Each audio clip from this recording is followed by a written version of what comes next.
This is Higher Bockhampton, which was the birthplace of Thomas Hardy. Higher Bockhampton is a hamlet in the parish of Stinsford, in Dorset in England.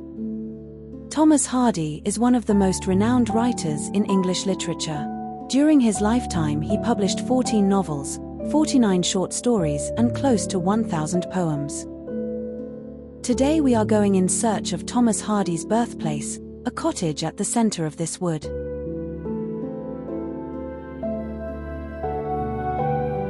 We start our journey from the Hardy Birthplace Visitor Centre. We are walking to Hardy's cottage through this scenic wood. Hardy was inspired by his surroundings, and his novels show country life as hard and tragic. He also captured the beauty and strangeness of the natural world in his poetry. Thomas Hardy was a fiddler's son at heart, and he had music in his blood, which he inherited from his father. He also inherited his father's quiet character and his love of nature. Hardy and his father often walked together on the heath. It is easy to picture Thomas Hardy living here and experiencing the things that inspired him. It is as if time has stood still. Hardy's inspiration for his writing came from the cottage, the countryside, and the agricultural environment where he grew up. He was also inspired by his grandmother's tales of the past. Our house stood quite alone, and those tall firs and beeches were not planted. Snakes and efts swarmed in the summer days, and nightly bats would fly about our bedrooms. Heathcroppers lived on the hills, and were our only friends. So wild it was, when first we settled here. Thomas Hardy was born in this cottage in June 1840. This was his childhood home. He returned to live here in his adulthood, up until he got married. He was the first child of Thomas and Jemima Hardy. They were loving and attentive parents and went on to have 3 further children. This cottage was a gift for Thomas Hardy's great-grandfather. It was built in 1800 by his father, who was a Dorset builder. The cottage stood in an isolated location, at the edge of the heath, where there were snakes and wild ponies roamed. Over time more dwellings were built here. The original cottage had a family room downstairs and 2 bedrooms upstairs. The cottage has an overhanging thatched roof and uneven small leaded windows.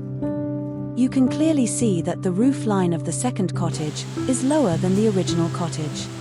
Hardy's grandfather lived here with his wife Mary and their children. A second cottage was added some time later.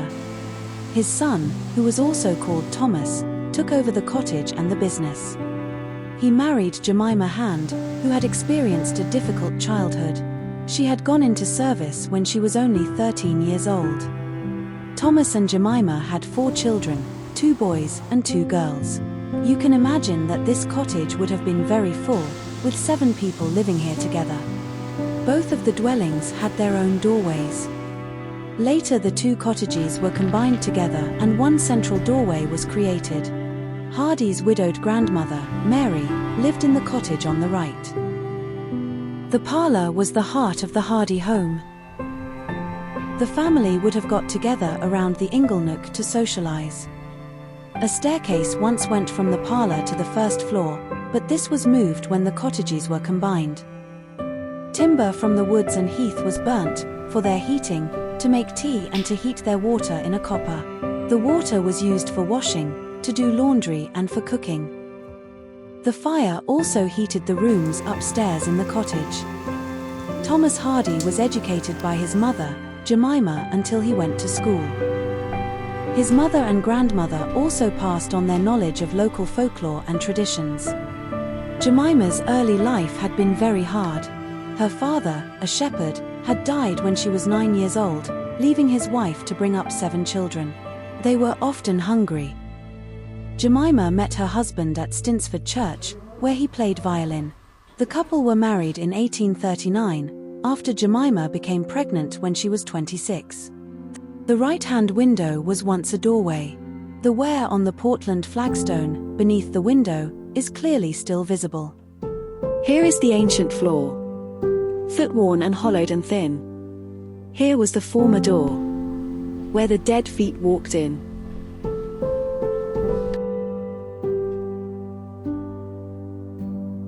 The floors were flagged with stone from quarries at Portland in Dorset.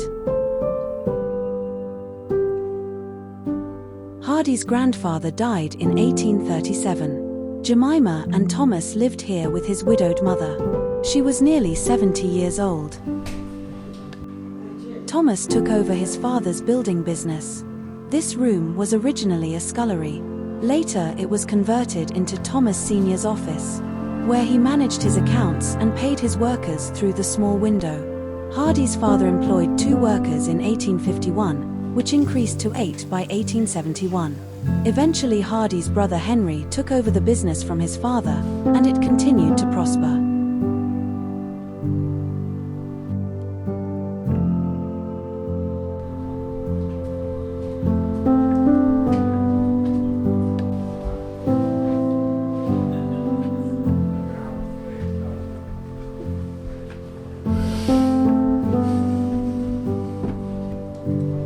This was the bedroom of Thomas's sisters, Mary and Kate. They wouldn't have shared this room for very long due to their age difference. Jemima made certain that her daughters did not go into domestic service. Both of the sisters became teachers.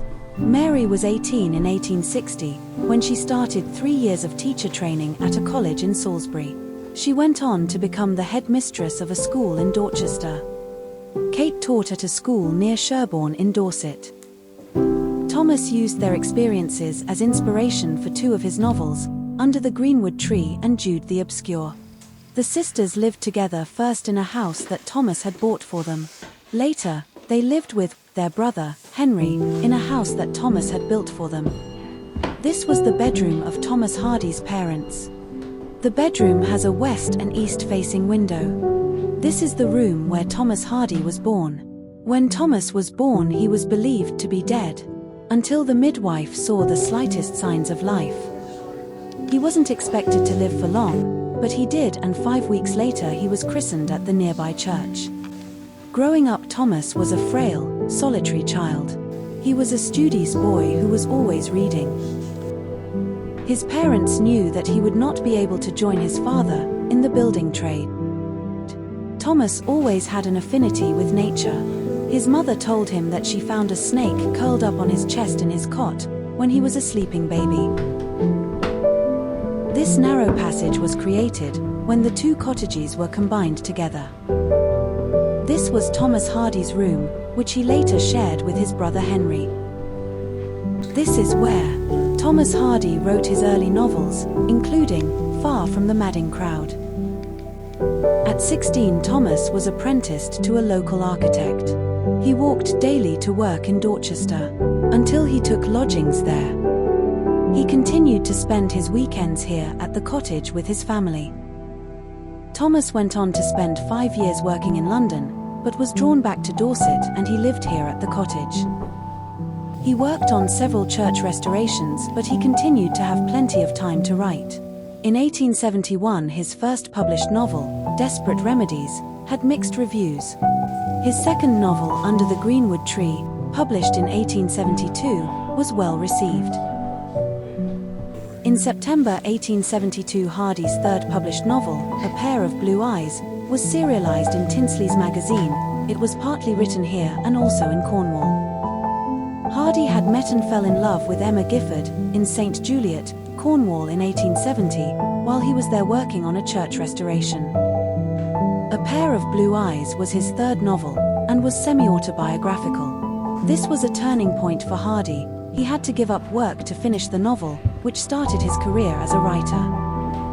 When Hardy returned to this cottage from Cornwall, he was a full-time writer. He then wrote Far from the Madding Crowd, which became a bestseller and meant that he could then marry Emma in 1874. The right side of the building was the cottage that was added for Hardy's grandmother, Mary.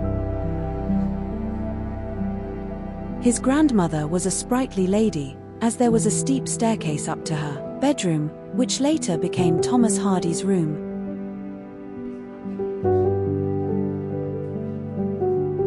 This room was originally Mary's living room, as well as her kitchen. After the dwellings were combined, this room was used only as a kitchen.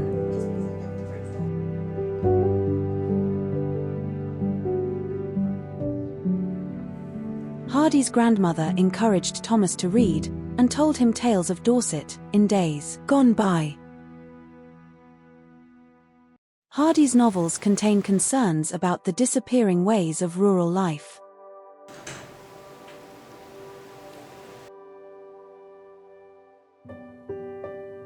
Thomas's mother, Jemima, baked bread here with his grandmother. Her bread oven still remains, which would have been fired by gorse, collected from the heath behind the cottage. The oven could bake 14 loaves at a time, and was also used to cook pies and cakes. When the dwellings were combined, the front door to Granny's cottage was blocked up, and a new front door was created to the parlour. Jemima encouraged Thomas's education and sent him to the village school when he was 8 years old. It was a 1-mile walk from the cottage to Lower Bockhampton. When he was 9, Hardy went to school in Dorchester. He would set off at 7 a.m. during the week, to walk the 3 miles each way to go to school, which gave him plenty of time to think, see, and dream. Thomas observed his family, friends, and the close-knit rural community where he lived. He also observed the surrounding heath and the woodland and absorbed all of these influences. All of the water that they used had to be brought up from the well, in front of the cottage. The Hardys kept a pig, some hens. His father grew fruit, vegetables. In the autumn there were apples to be made into cider. Thomas helped pick apples together with his father. The Hardys were fortunate and lived a comfortable life, but poverty and hardship existed for many of their neighbors. When Thomas was 9, a local boy had died from starvation. His father told him that rural life in the 1830s had been hard. There had been fears of riots and some workers had been transported abroad. In 1901 Hardy's father died, after which Thomas wrote the poem Bereft. When the supper crock's steaming, and the time is the time of his tread, I shall sit by the fire and wait dreaming, in a silence as of the dead. Leave the door unbarred, the clock unwound, make my lone bed hard. Would it were underground. Also in 1901, Hardy was honoured at Mac's Gate by visiting members of the Whitefriars Club. His mother, at 90 years of age, insisted on being wheeled by her daughters down the lane, where she sat in the shade waiting to see their carriages pass by and proudly waved. Jemima encouraged her children to be independent and not to get married. Only Thomas did not follow her advice about marriage, and was married twice. Her last years were spent confined to the cottage, nursed by her daughters, until she died here in 1904. Hardy visited the cottage for the last time in the autumn of 1926. When the cottage stood empty,